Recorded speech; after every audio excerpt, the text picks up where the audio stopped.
got an MP3 and a video function on it, so I went ahead and did that. As for its alarm clock functions, up here you can see it has dual alarms, which is very important. My old one only had one.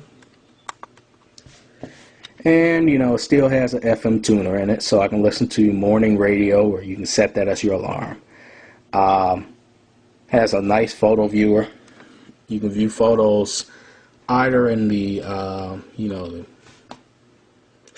whatever you call that, slideshow in the clock radio right here, or you can actually select photos by clicking the button, and it should load up right quick. You can hit OK and view those full screen. It looks pretty good. To get out of there, well, you can actually just hit clock again and go back to your default screen with the photos showing. Has an FM tuner, like I said. I'm just pressing buttons right now. And that's just a quick demo of the speakers also. Don't want to play any copyright. There's also an MP3 function. And do I have any MP3 files on this card? Okay. Alright, I have my small SD card plugged in right now and only have photos on it, obviously. But, you know, there's also a USB port here for you to plug in, you know, just a normal flash drive. And that's pretty much what I'm going to do. Here's your source screen.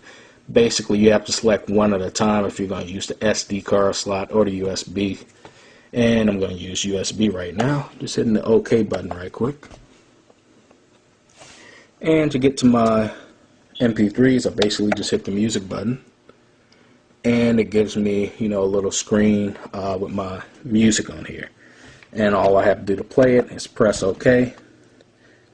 The little buttons on the left-hand side give you, you know, play options. You can go random, repeat all, and just pretty much anything else you can do on a normal MP3 player.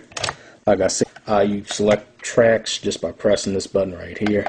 Stuff like that.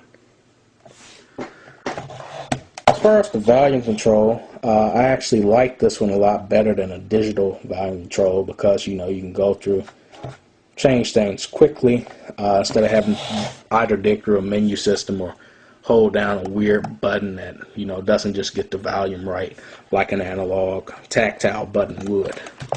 As far as the buttons, the only buttons you really get are the alarm buttons. Here's your brightness control for either completely dimming the display so at nighttime it's not keeping you up, and the alarm clock still functions even with the display off, and you can have the MP3s running also. There's little buttons on the side for digging through the menus. There's an OK button. There's all your functional buttons. You have a main menu, which allows you to adjust things such as the time, the date, the language, the wallpaper, your presets for your radio, and just a bunch of other things with the clock. Your clock button is basically, they should have just put it as a default button because it brings you back to the default screen where it reads your time, the pictures, the date, the alarm clock settings, and everything like that. Your FM tuner is pretty simple also.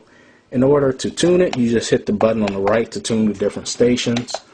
Your presets are the left-hand side button. You can go through and set those up very easily. Your photo and video button is also just has its own button. If you have photos and videos, there would also be a video tab up here for you to select your videos and view those in full screen. Like I said, there's your music button. Basically, you can browse through your music files. And the final sleep button, like I showed you earlier, is for that weird mood music, which